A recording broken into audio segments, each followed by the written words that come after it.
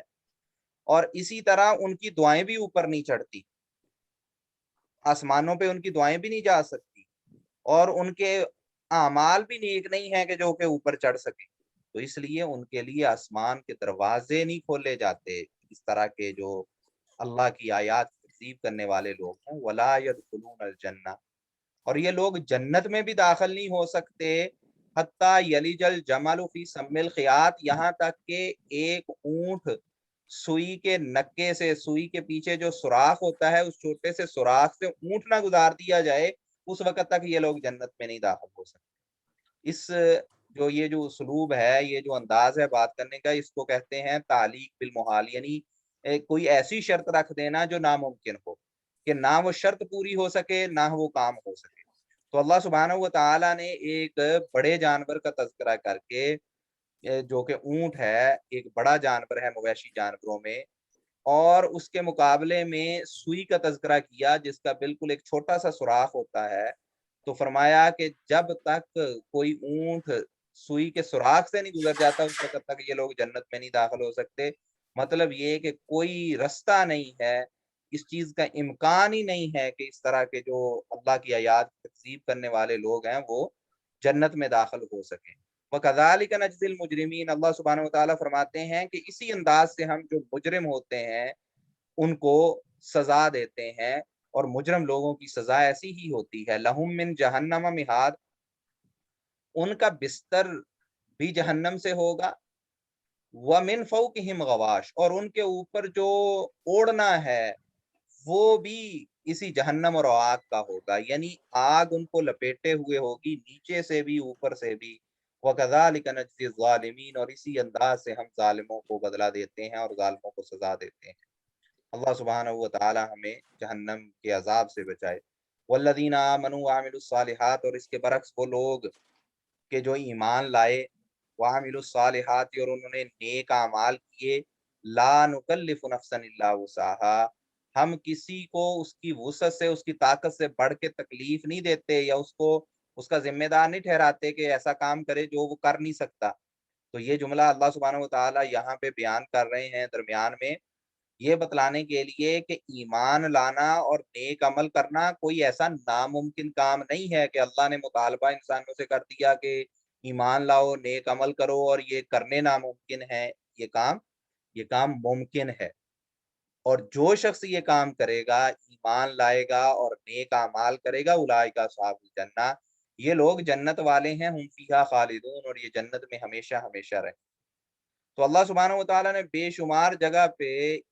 ایمان کا تذکرہ کیا اور ساتھ نیک عمل کا تذکرہ کیا، تو اس لیے ان ساری آیات جو جہاں یہ دونوں چیزیں اکٹھی بیان ہوئی ہیں، ان سے پتہ چلتا ہے کہ ایمان کا تصور عمل کے بغیر نہیں ہے، اور جو چھٹکارا ہے، جو نجات ہے، جو کامیابی ہے،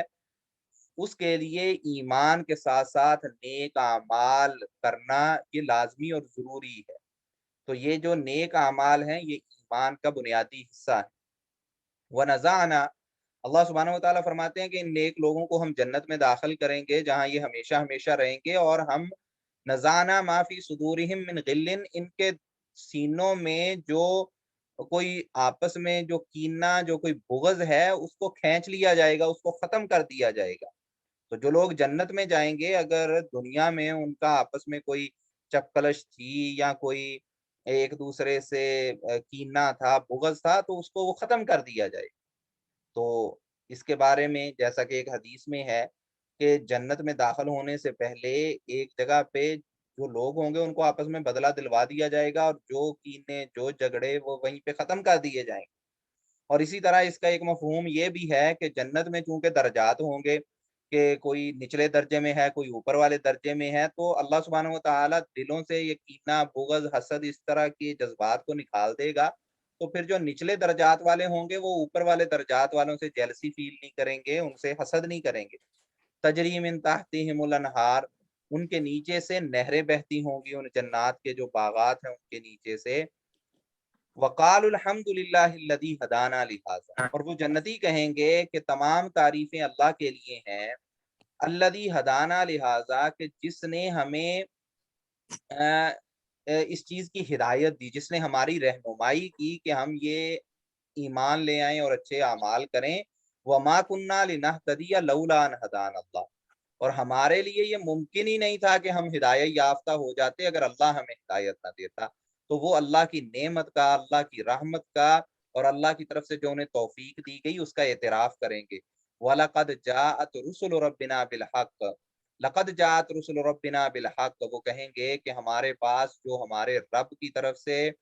رسول بھیجے گئے تھے، آئے تھے، وہ حق لے کر آئے تھے۔ آج وہ چیز ثابت ہو گئی ہے کہ وہ جو وحی لے کر آئے تھے وہ حق سچ تھی۔ وَنُودُوا أَن تِلْكُمُ الْجَنَّةُ، اور ایک ان سے پکار آئے گی، ان کو ایک آواز آئے گی جو کہہ رہی ہوگی کہ تِلْكُمُ الْجَنَّةُ أُورِثْتُمُوهَا بِمَا كُنتُمْ تَعْمَلُونَ، کہ یہ جنت ہے جس کے تم وارث بنائے گئے ہو تمہارے نیک اعمال کی وجہ سے۔ یعنی وہ اس چیز کا اعتراف کریں گے کہ اللہ کی رحمت ہے ہم پہ، اور اس کے ساتھ ساتھ انہوں نے جو اچھے اعمال کیے ان کی بھی قدردانی اللہ سبحانہ و تعالیٰ کی طرف سے کی جائے گی، اس چیز کو اکنالج کرتے ہوئے کہ تمہارے نیک اعمال جو ہیں ان کی وجہ سے تمہیں نوازا جا رہا ہے۔ وَنَادَى أَصْحَابُ الْجَنَّةِ أَصْحَابَ النَّارِ، اب اللہ سبحانہ و تعالیٰ کی یہ حمد، یہ شکر ادا کرنے کے بعد جنت والے دوزخ والوں کو بلائیں گے، دوزخ میں جو لوگ ہیں ان کو پکاریں گے، ان سے بات چیت شروع کریں گے۔ ان قد وجدنا ما وعدنا ربنا حقا، اور جنت والے دوزخ والوں سے کہیں گے کہ ہم نے تو اس چیز کو پا لیا جس کا ہمارے رب نے ہم سے وعدہ کیا تھا، ہم نے یہ پایا کہ وہ حق اور سچ تھی۔ ہمارے رب نے ہم سے وعدہ کیا تھا کہ ایمان لے آؤ، نیک عمل کرو، شریعت کی پیروی کرو تو تمہیں جنت ملے گی۔ ہم نے تو یہ دیکھ لیا کہ اللہ کا وعدہ سچا تھا۔ فَهَلْ وَجَدْتُم مَّا وَعَدَ رَبُّكُمْ حَقًّا، تو کیا تم نے بھی اپنے رب کے وعدے کو سچا پایا ہے جو تمہارے رب نے تم سے وعدہ کیا تھا کہ جو میری آیات کو جھٹلائے گا، جو کفر کرے گا وہ دوزخ میں جائے گا، وہ جنت میں نہیں جا سکتا، اللہ کے جو وعدے تھے۔ قالوا نعم، تو وہ لوگ کہیں گے دوزخ والے کہ ہاں، ہم سے بھی جو وعدہ کیا گیا تھا، ہمیں بھی جس چیز سے ڈرایا گیا تھا وہ حق اور سچ بات تھی۔ فَأَذَّنَ مُؤَذِّنٌ بَيْنَهُمْ، تو ایک اعلان کرنے والا ان کے درمیان یہ اعلان کرے گا، اللعنۃ اللہ علی الظالمین، کہ اللہ کی لعنت ہے ظلم کرنے والوں پہ، اور اللہ کا جو غضب ہے، اللہ کی طرف سے جو دوری ہے وہ ان لوگوں پہ ڈال دی گئی ہے جو ظلم کرنے والے۔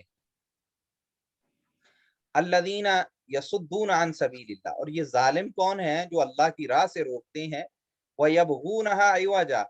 اور اس میں ٹیڑھا پن تلاش کرتے ہیں، کہ اللہ کی راہ سے روکتے ہیں اور کوشش کرتے ہیں کہ اللہ کی راہ سے بھٹکا کے ٹیڑھے رستوں کی طرف لے جایا جائے معاملے کو۔ وَهُمْ بِالْآخِرَةِ کافرون، اور وہ آخرت کا انکار کرنے والے ہیں۔ تو یہ اہل جہنم ہیں، یہ جہنم والے ہیں، ان پہ اللہ کی لعنت ہے۔ تو ان دو قسم کے لوگوں کا تذکرہ کرنے کے بعد کہ جو جنت میں چلے گئے یا جو دوزخ میں چلے گئے، اللہ سبحانہ و تعالیٰ تیسری قسم کے لوگوں کا تذکرہ کرتے ہیں کہ وہ بینہما حجاب، کہ جنت اور دوزخ کے درمیان میں ایک آڑ ہوگی، ایک رکاوٹ ہوگی، ایک پردہ ہوگا۔ وعلی الاعراف رجال، اور اعراف پہ جو ایک جگہ ہے وہاں پہ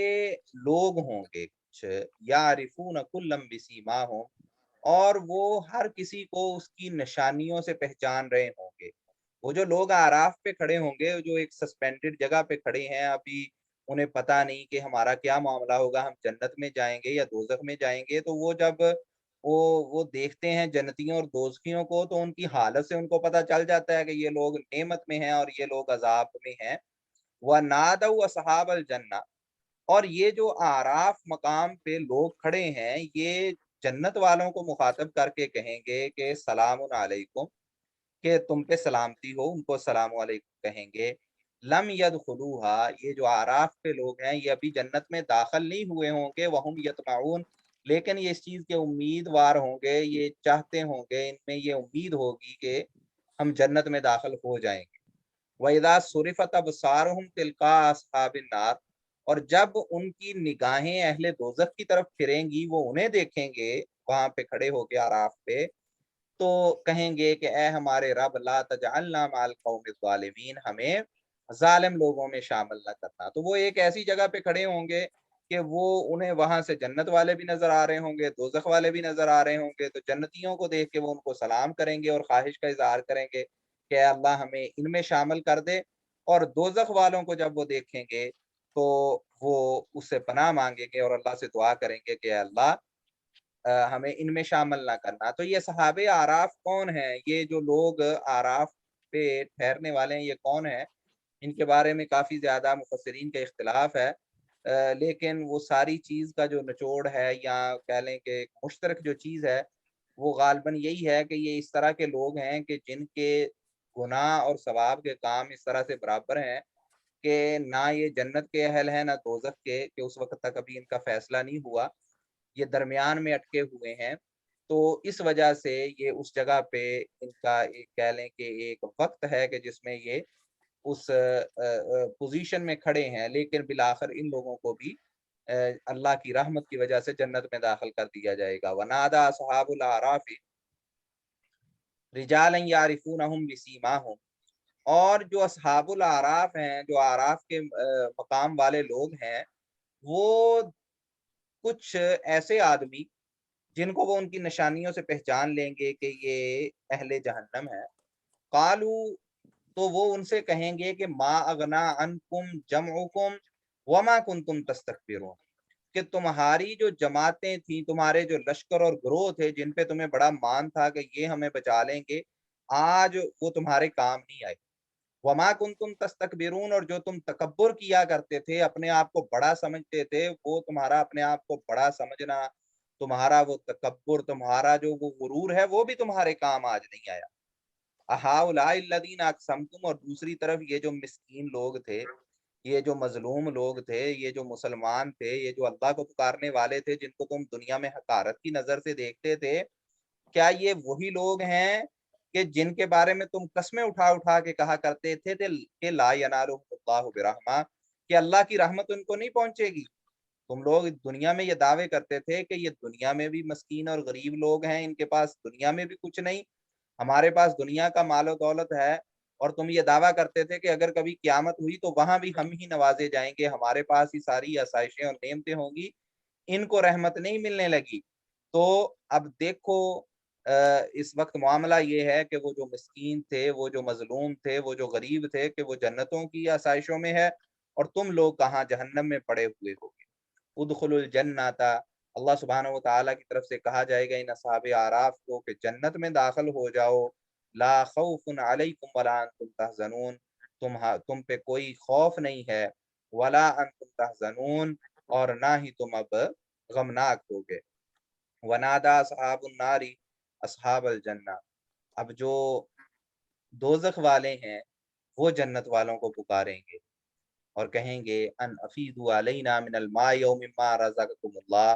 کہ ہم پہ کچھ تھوڑا سا پانی بہا دو، ہماری طرف پانی کو ہی ڈال دو اور پھینک دو، او مما رزقکم اللہ، یا جو اللہ نے تمہیں جنت میں رزق دیا ہے اس میں سے کچھ ہماری طرف پھینک دو کہ ہم اس کو کھا پی لیں۔ قالو، تو جنت والے کہیں گے ان اللہ حرمہما علی الکافرین، کہ ان دونوں چیزوں کو، یہ جو کھانا اور پینا ہے، اس کو اللہ نے حرام کر دیا ہے کافروں پہ، اب کافر کھا پی نہیں سکتے۔ الذین الذین اتخذوا دینہم لہوا ولعبا، وہ کافر کہ جنہوں نے اپنے دین کو کھیل تماشا بنا لیا، اللہ کی طرف سے جب دین آیا تو انہوں نے اس کا مذاق اڑایا اور اس کو کھیل تماشا بنا لیا، وغرتہم الحیات الدنیا، اور دنیاوی زندگی نے ان کافروں کو دھوکے میں ڈال دیا،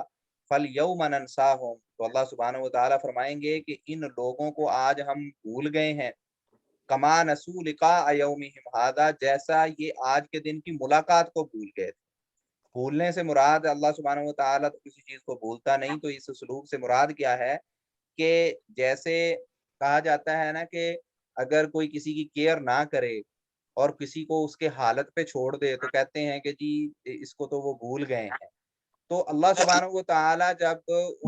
ان ان پہ جو عذاب آیا ہوا ہے اس میں سے ان کی خلاصی نہیں کرے گا اور ان کو ان کی حالت پہ چھوڑ دے گا اور اللہ کی طرف سے ان پہ رحمت نہیں کی جائے گی، تو یہ مفہوم ہے کہ اللہ نے ان کو بھلا دیا کہ اب اللہ ان کو نجات نہیں دے گا اور اس حالت سے نکال لے گا نہیں، اور ان پہ اپنی رحمت نہیں کرے گا۔ اور اس کی وجہ کیا کہ انہوں نے دنیا میں آخرت کو بلا دیا تھا اور اللہ کی ملاقات کو بلا دیا تھا، وَمَا كَانُوا بِآيَاتِنَا يَجْحَدُونَ، اور اسی طرح جو وہ ہماری آیات کا انکار کرتے تھے اسی کی یہ سزا ہے کہ آج ان کو بھلا دیا گیا ہے اور وہاں وہ اس مشکل میں اور مصیبت میں پڑے ہوئے ہیں۔ وَلَقَدْ جِئْنَاهُمْ بِكِتَابٍ، اور ہم ان کے پاس ایک ایسی کتاب لے کر آئے، فَصَّلْنَاهُ عَلَىٰ عِلْمٍ، جس کو ہم نے واضح کر کے بیان کر دیا تھا، عَلَىٰ عِلْمٍ، اپنے علم کی بنیاد پہ، ہدن، جو کہ ہدایت دینے والی کتاب تھی، ورحمہ، اور رحمت تھی، لقوم یؤمنون، ایسی قوم کے لیے جو کہ ایمان لانے والی۔ هل ينظرون الا تاویلا، اللہ سبحانہ و تعالیٰ فرماتے ہیں کہ ان لوگوں کو کیا آخری انجام کا انتظار ہے؟ کیا یہ چاہتے ہیں کہ اس وقت تک یہ ہدایت کو ایکسیپٹ کرنا نہیں چاہتے، اسلام کو ایکسیپٹ نہیں کرنا چاہتے جب تک آخری جو انجام ہے وہ ظاہر نہ ہو جائے؟ یوم یاتی تاویلہ، جس وقت آخری جو نتیجہ ہے وہ سامنے آ جائے گا، یقول الذین نسوہ من قبل، تو وہ لوگ جو اس سے پہلے بھول میں پڑے ہوئے تھے اور انہوں نے بلایا ہوا تھا اپنے دین کو، وہ کہیں گے کہ قد جاءت رسل ربنا بالحق، ہمارے پاس ہمارے رب کی طرف سے جو رسول تھے وہ حق لے کر آئے تھے، فہل لنا من شفعاء، تو کیا آج ہمارے کوئی سفارشی ہیں، فیشفعوا لنا، جو ہمارے لیے سفارش کر دیں اللہ کے ہاں، او نردو، یا کم از کم یہ کہ ہمیں واپس ہی دنیا میں بھیج دیا جائے، فنعمل غیر الذی کنا نعمل، تو ہم اچھے عمل کریں، اس طرح کے عمل نہ کریں جیسے ہم پہلے عمل کرتے تھے، یعنی پہلے ہم نے برائیاں کی، شرک کیا، کفر کیا، بے عملی کی، بد عملی کی، تو ہمیں واپس ہی بھیج دیا جائے، آئندہ ہم ویسی حرکتیں نہیں کرتے جیسے پہلی کرتے تھے۔ تو وہ کیا وہاں پہ ان کی ریکویسٹ ہوگی یا ان کا کیا درخواست ہوگی کہ یا تو کوئی ہمارے حق میں سفارش کر دے، کوئی ہماری شفاعت کر دے، یا ہمیں واپس بھیج دیا جائے، لیکن نہ تو وہاں قیامت کے دن ایسے لوگوں کو کوئی سفارشی ملے گا اور نہ ہی ان کا یہ مطالبہ پورا ہوگا کہ ان کو دنیا میں واپس بھیج دیا جائے۔ قد خسروا انفسہم، بلا شبہ ان لوگوں نے اپنا ہی نقصان کیا، اپنے آپ کو ہی گھاٹے میں ڈالا، وضل عنہم ما كانوا یفترون، اور یہ جو باتیں اور اپنی طرف سے جو آرگومنٹ تراشتے ہوتے تھے، بناتے ہوتے تھے، پھر وہ سارا غائب ہو جائے گا، ان سے گم ہو جائے گا، اور ان کو پھر اس وقت یہ باتیں نہیں سوجیں گی جس طرح دنیا میں یہ کج بحثی کرتے ہیں۔ اللہ سبحانہ و تعالی جہنم کے عذاب سے ہمیں بچائے اور ہمیں ہدایت نصیب فرمائے۔ اقول قولی ھذا استغفر اللہ لی ولکم ولسائر المسلمین۔ جی جاوید بھائی، آپ کا سوال۔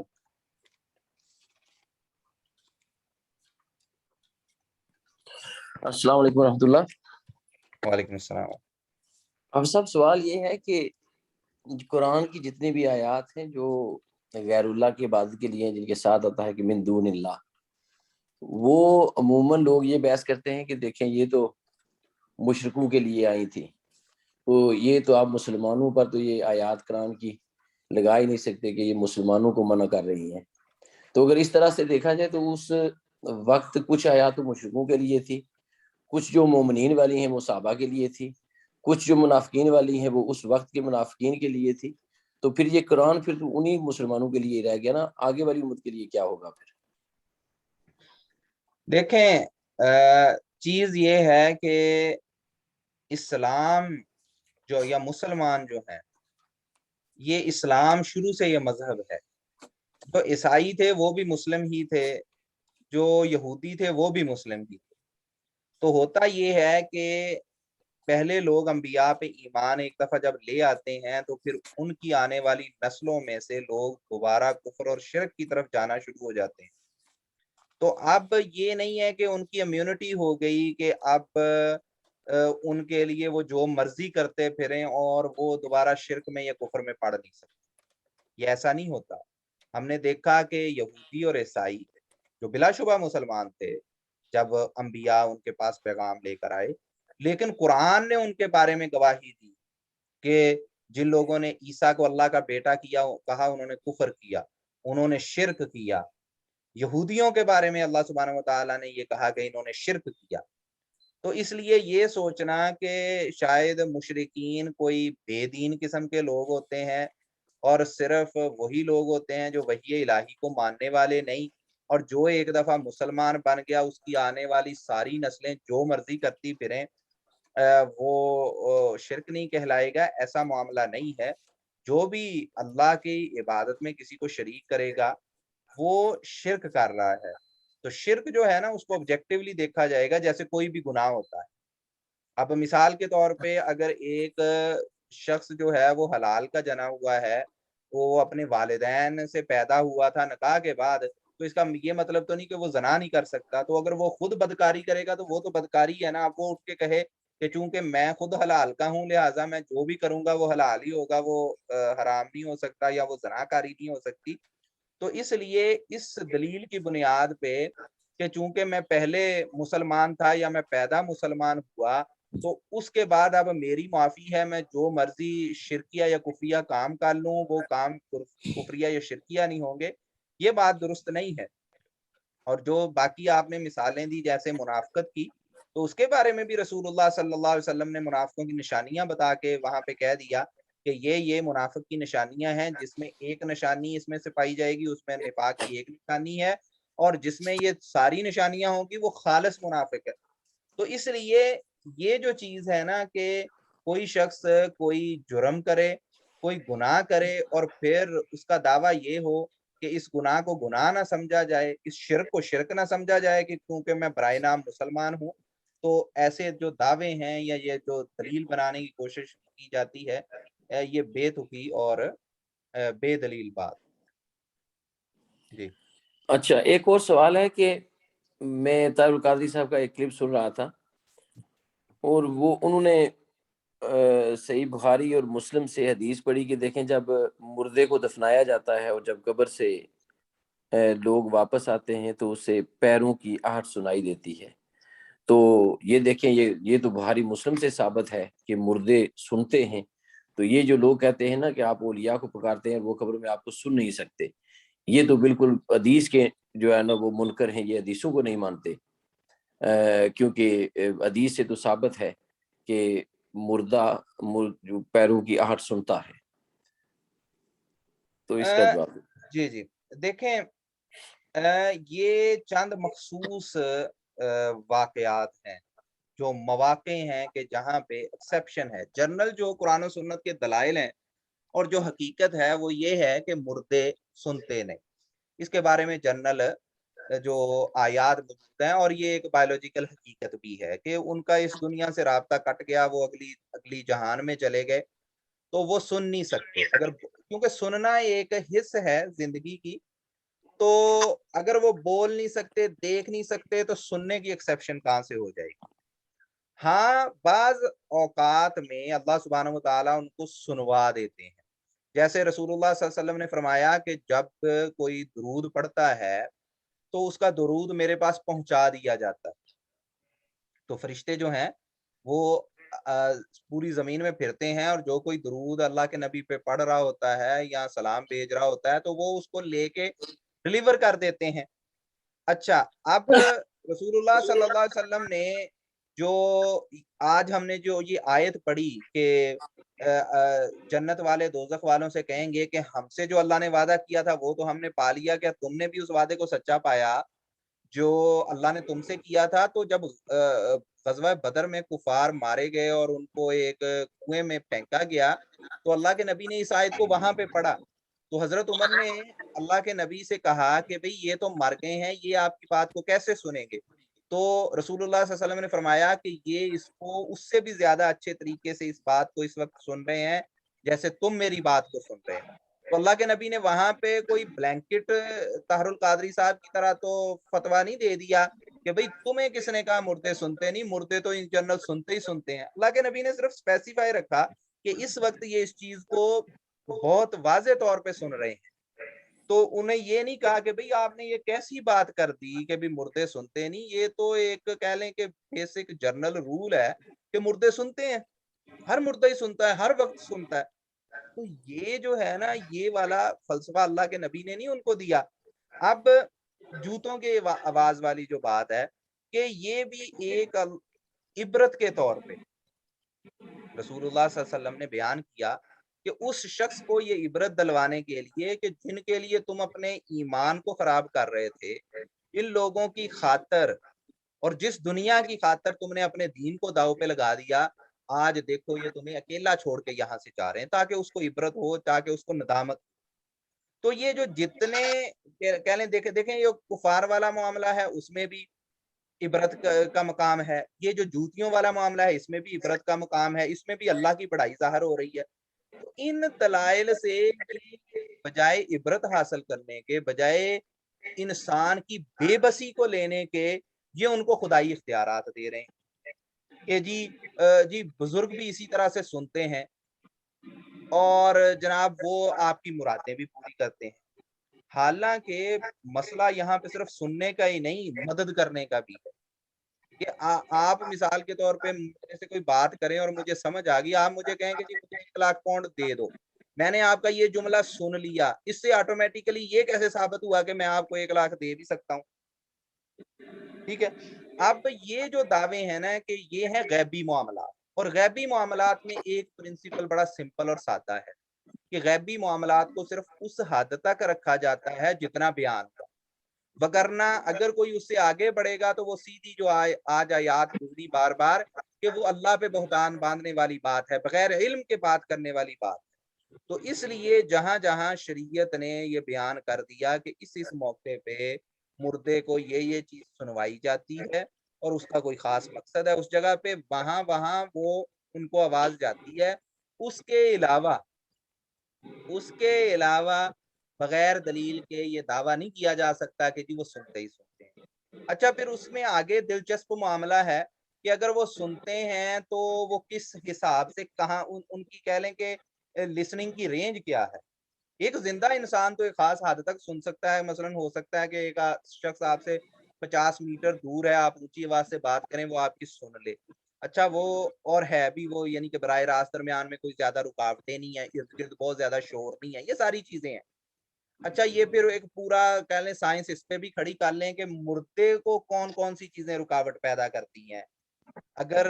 ایک قبرستان ہو اور اس کے ساتھ کوئی شور شرابے والی مارکیٹ ہو تو پھر مردے کو آواز سن جاتی ہے، اگر ایک اپوزٹ سائڈ سے جناب وہ بات کرے تو یہ بھی طے کر لیں کہ کیا مردے پھر زندوں سے زیادہ سنتے ہیں اور کتنا زیادہ سنتے ہیں اس کی دلیل کیا ہے۔ پھر اگر مردے سنتے ہیں تو یہ بھی کیا اسپیسیفائی کر سکتے ہیں کہ جی صرف اولیاء اللہ سنتے ہیں اور باقی مردے نہیں سنتے؟ کیونکہ یہ تو دعویٰ نہیں کر سکتے، اگر سارے ہی مردے ہر ایک بات کو ہی سنتے ہیں تو پھر اس میں تخصیص کیا ہے، اس میں فضیلت کیا ہے سو کالڈ ان لوگوں کی جن کو مرنے کے بعد وہ خدائی اختیارات دے دیے گئے ہیں جو زندہ ہوتے ہوئے ان کو نہیں تھے۔ تو یہ سارے جو ہیں نا یہ تلبیس ابلیس ہے، یہ ابلیس کے ٹرکس ہیں، شیطان کے بہکاوے ہیں، وگرنہ ان کی حقیقت کوئی نہیں ہے اور شریعت سے ان کا تعلق کوئی نہیں۔ جی نصرت بھائی السلام علیکم آفز صاحب، کیا حال ہے؟ ٹھیک ہے، صحت ٹھیک ہے؟ الحمدللہ۔ آفز صاحب یہ منافق کی دو نشانیاں جو حدیث میں ہیں کہ جب بولے وہ جھوٹ بولے اور جب وعدہ کرے اور وعدہ خلافی کرے. تو یہ اگر کوئی بندہ اگر وعدہ کر لیتا ہے کسی چیز میں، تو وہ اگر اس کو نقصان ہو رہا ہے، اس کو پتہ چل جاتا ہے کہ مجھے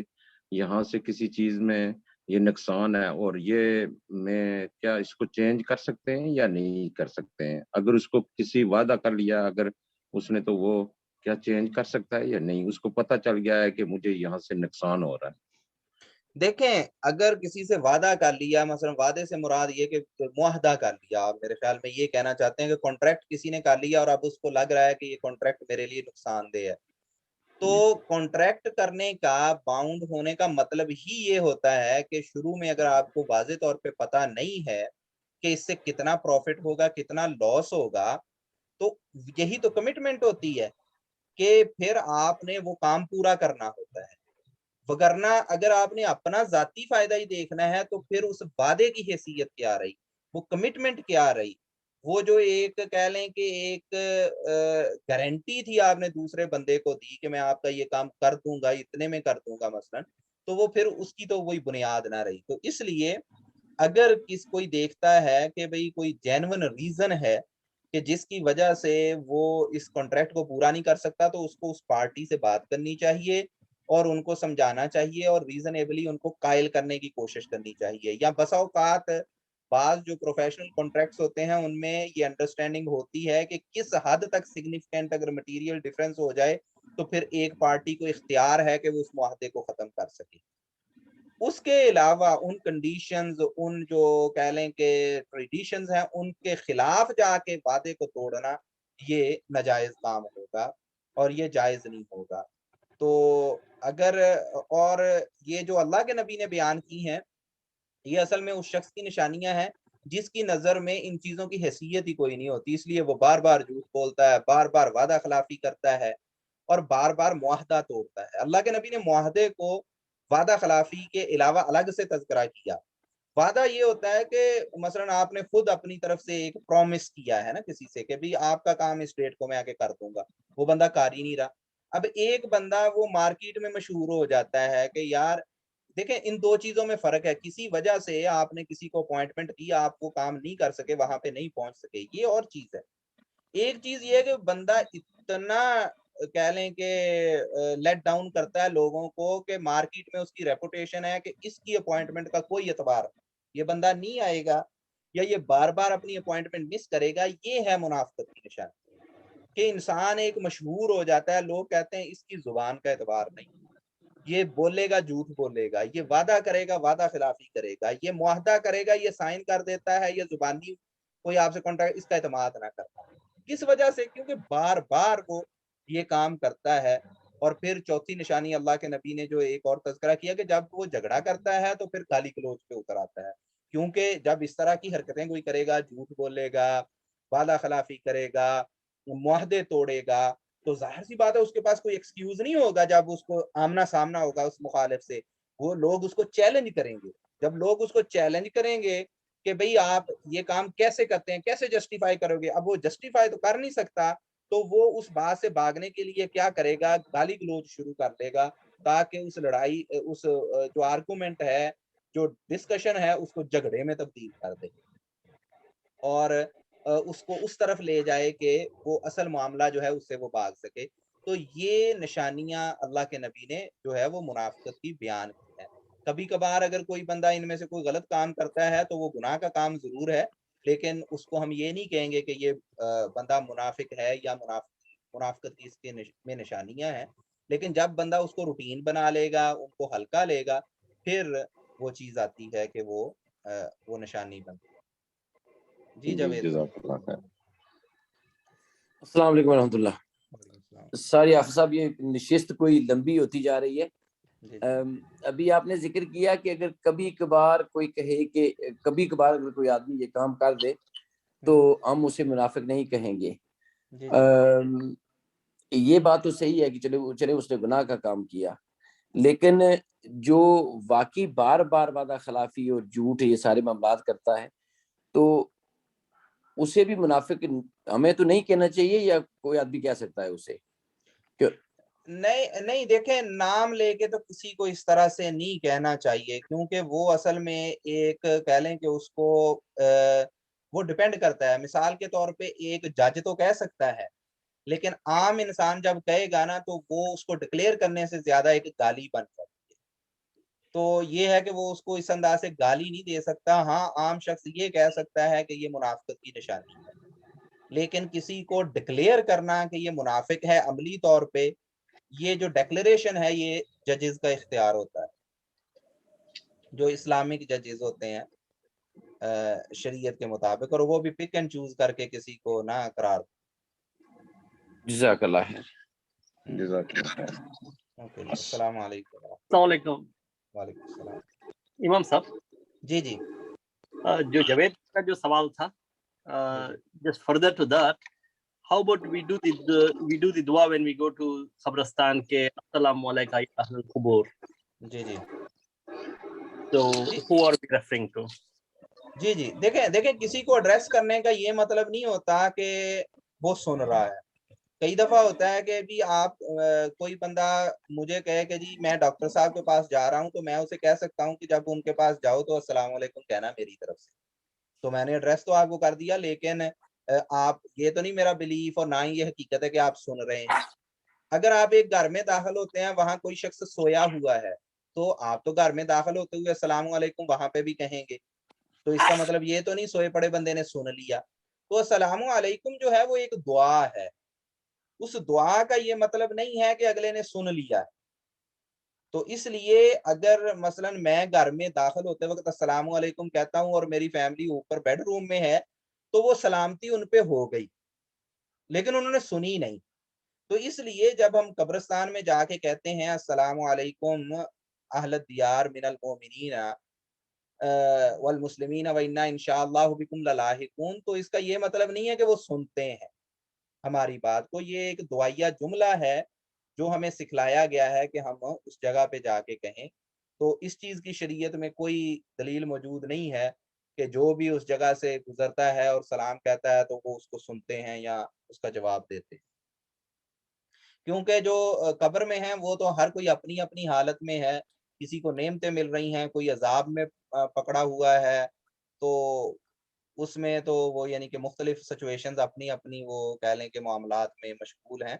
تو اس لیے یہ اس سے سمجھنا کہ شاید وہ سنتے بھی ہیں اور جواب بھی دیتے ہیں، اس کی کوئی